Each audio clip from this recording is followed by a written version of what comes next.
નમસ્કાર મિત્રો જો તમે પૈસાનું રોકાણ કરવા માંગતા હોય તો આજે આપણે એસબીઆઈનો એક એવો ફંડ લઈને આવ્યા છે કે જેણે માત્ર 3 વર્ષની અંદર જ લોકોને 15% જેટલું રિટર્ન આપ્યું છે, જે બહુ સારું રિટર્ન કહી શકાય। અને બીજી વસ્તુ કે આ ફંડ જે છે તો એ ભારતની ટોપ 108 કંપનીઓમાં રોકાણ કરે છે, મતલબ કે તમારા પૈસા ડૂબવાનો ચાન્સીસ જે છે બહુ ઓછો છે। ફંડ સાઇઝની વાત કરીએ આપણે તો ફંડ સાઇઝ જે છે તો એ 85,000 કરોડ કરતાં પણ વધારે છે। એનો મતલબ એ થયો મિત્રો કે અત્યાર સુધીમાં લાખો કરોડો લોકોએ આ ફંડની અંદર રોકાણ કર્યું છે। તો આ ફંડ વિશે કયો ફંડ છે અને એમાં રોકાણ કેવી રીતે કરવું, મિનિમમ કેટલું રોકાણ કરી શકો છો, મેક્સિમમ તો એમાં કોઈ લિમિટ નથી હોતી, કેવી રીતે રોકાણ કરવું અને તમામ આ ફંડ વિશે જે છે માહિતી A to Z માહિતી આપણે આ વિડીયોના માધ્યમથી જાણીશું। તો વિડીયોને લાસ્ટ સુધી જોતા રહેજો। તો ચાલો શરૂ કરીએ।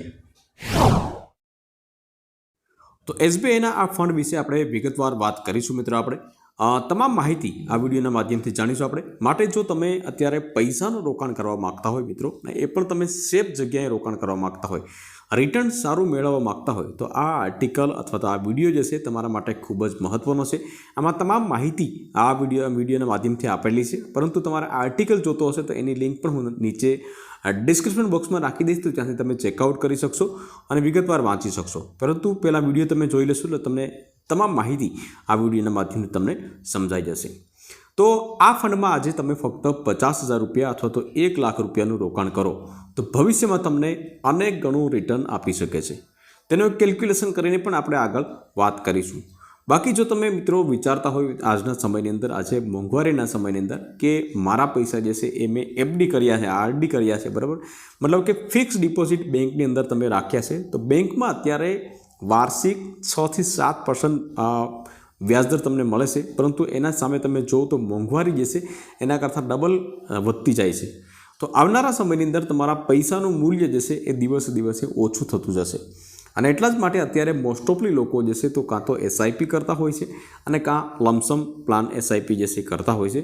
આજે આપણે લમસમ પ્લાન વિશે વાત કરીશું, આપણે એસબીઆઈના ફંડ વિશે વાત કરીશું, આપણે આનું રોકાણ કરવું જરૂરી છે।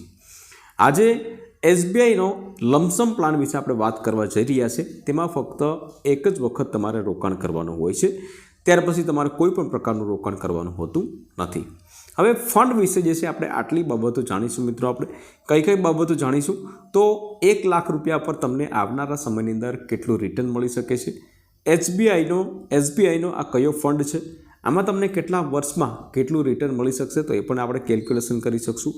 શું આ ફંડમાં આપણા માટે યોગ્ય છે એ પણ વાત કરીશું। શું આપણા માટે તેમાં રોકાણ કરવું જોઈએ કે ન કરવું જોઈએ, શું આ ફંડ તમારા ભવિષ્યને સુરક્ષિત કરી શકશે, રોકાણ કેવી રીતે કરવું અને ખાસ કરીને જે છે વચ્ચે પૈસા ઉપાડી શકાય કે નહીં, તમામ માહિતી આપણે આ વિડીયોના માધ્યમથી જાણીશું મિત્રો। તો સૌપ્રથમ આપણે વાત કરીએ આપણે કે ફંડનું નામ શું છે। એસબીઆઈનો ફંડ છે જેનું નામ છે SBI equity hybrid fund direct growth, બરાબર। ઇક્વિટીમાં આ પૈસા જે છે મોસ્ટ ઓફલી આ ફંડના રોકાણ થતા હોય છે અને આ ફંડ જે છે તો એક બેલેન્સેડ મ્યુચ્યુઅલ ફંડ છે, જે ઇક્વિટી જે છે તો તમને ગ્રોથ આપે છે, જ્યારે ડેફ્ટ જે છે ત્યારે તમને સ્થિરતા મતલબ કે સ્ટેબિલિટી આપે છે। આ ફંડનો એનએવી નેટ એસેટ વેલ્યુ જે છે અત્યારે 343 છે, જે તમે ગૂગલ સર્ચ કરીને જોઈ શકો છો, પરંતુ આ એક ફંડના 1 યુનિટની કિંમત છે। ફંડ સાઇઝની વાત કરીએ મિત્રો કે AUM એસેટ અંડર મેનેજમેન્ટ જે મોટું હોય, બરાબર, તમે જોઈ શકો છો અહીંયા 81,952 કરોડ રૂપિયા આ ફંડની સાઇઝ છે, મતલબ કે લાખો લોકોએ અત્યાર સુધીમાં એનું રોકાણ આ ફંડની અંદર રોકાણ કર્યું છે। અને રોકાણ કર્યાના 1 વર્ષની અંદર, મતલબ કે રોકાણ કર્યાના 1 જ વર્ષની અંદર જો તમારે પૈસા ઉપાડવાના થાય તો પછી તમારે 1% ચાર્જ જે છે તમારે આપવો પડશે। બાકી તમે ગમે ત્યારે પૈસા ઉપાડી શકો છો મિત્રો। આમાં કોઈ ફિક્સ ડિપોઝિટ કે ભાઈ તમારે 5 વર્ષ પછી તમને પૈસા મળશે તો એવું હોતું નથી। ગમે ત્યારે તમે પૈસા ઉપાડો, સીધા તમારા ખાતાની અંદર 24 કલાકમાં પૈસા જમા થઈ જશે અને એ પણ તમારા મોબાઈલથી જ તમે વિડ્રો કરી શકશો, ક્યાંય જવાની જરૂરિયાત નથી હોતી।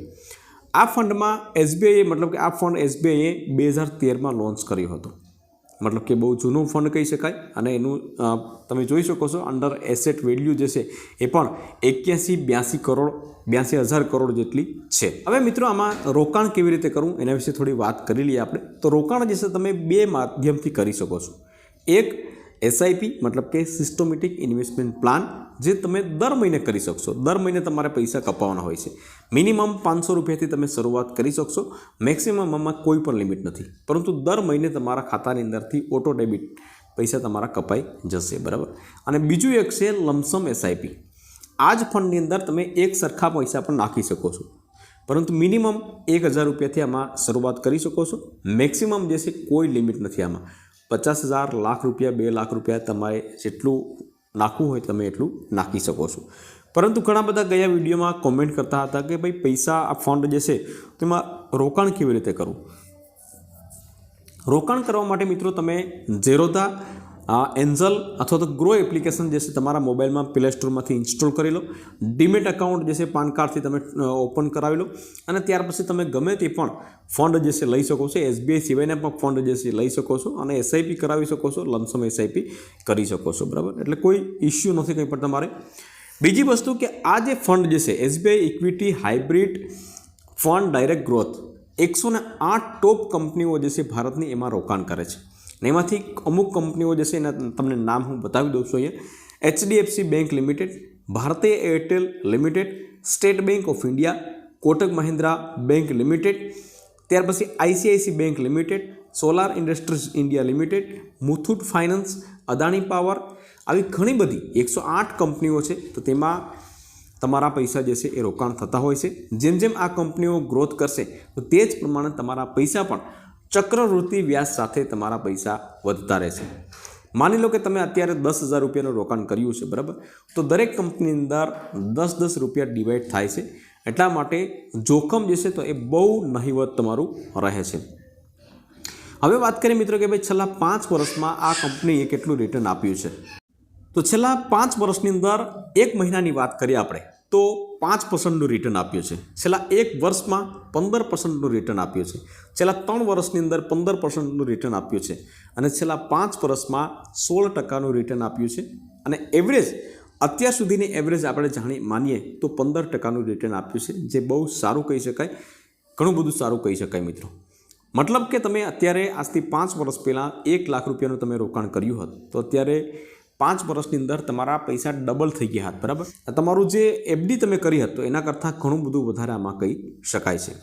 તો આજની વાત કરીએ મિત્રો આપણે કે આજે તમે આમાં 1 લાખ રૂપિયાનું રોકાણ કર્યું હોય અને અત્યાર સુધી જે 15% રિટર્ન મળ્યું છે, તો ભવિષ્યમાં પણ જો તમે 15% રિટર્ન તમને મળે, બરાબર, તો તમને કેટલા પૈસા મળી શકે એનું એક અહીંયા કેલ્ક્યુલેશન કરીને આપણે અહીંયા જોઈએ છે. તો 5 વર્ષ સુધી તમે જમા રહેવા દીધા હોય તો તમારું 50,000 રૂપિયા, 1 લાખ રૂપિયા જે છે તો એ કેટલા થઈ જશે, અંદાજિત રિટર્ન કેટલું મળે તો 1136 રૂપિયા, બરાબર. 1,1136 રૂપિયા. અને કુલ રાશિની વાત કરીએ આપણે તો 2,1136 રૂપિયા તમને મળે છે 5 વર્ષમાં. 10 વર્ષ સુધી તમે જમા રહેવા દીધા હોય તો કેટલા મળી શકે તો કે 3,4556 રૂપિયા ટોટલ મળી અને 4,4556 રૂપિયા તમારા ટોટલ થઈ શકે છે. એ જ પ્રમાણે માની લો કે એ 1 લાખ રૂપિયા તમારા 15 વર્ષ સુધી તમે જમા રહેવા દીધા હોય તો કેટલા બની જાય, 7,13,706 રૂપિયા ટોટલ મળી અને 8,13,706 રૂપિયા તમને મળી શકે છે. એ જ પ્રમાણે તમે જો 20 વર્ષ સુધી તમે પૈસા રહેવા દીધા હોય તો એ 1 લાખ રૂપિયાના 15,36,654 રૂપિયા ટોટલ મળી અને 16,36,654 રૂપિયા તમારે મળી શકે છે. 25 વર્ષ સુધી તમે પૈસા રહેવા દીધા હોય તો 31,91,895 રૂપિયા કુલ મળી અને લગભગ 33 લાખ રૂપિયા જેવું તમને રિટર્ન મળી શકે છે. એ જ પ્રમાણે માની લો મિત્રો કે તમે 30 વર્ષ સુધી પૈસા જમા રહેવા દીધા તો 30 વર્ષની અંદર 1 લાખ રૂપિયાના કેટલા રિટર્ન મળે જે તમે જોઈ શકો છો. ટોટલ 66,21,000 જેટલું રિટર્ન તમને મળી શકે છે, બરાબર. તો આ પ્રમાણે અંદાજિત રિટર્ન છે, બરાબર. આમાં તમને કોઈ ફિક્સ નથી. આ 15%ના 25% પર મળી શકે છે અને 15%ના 12-13% પર તમને મળી શકે છે, પરંતુ ફિક્સ ડિપોઝિટ કરતાં તમને ઘણું બધું વધારે તમને મળી શકે છે મિત્રો. આમાં કોઈ ફિક્સ રિટર્ન નથી હોતું. આ આર્ટિકલ જે છે તમારે જોઈતો હશે તો નીચે ડિસ્ક્રિપ્શન બોક્સમાં એની લિંક રાખી દઈશ મિત્રો.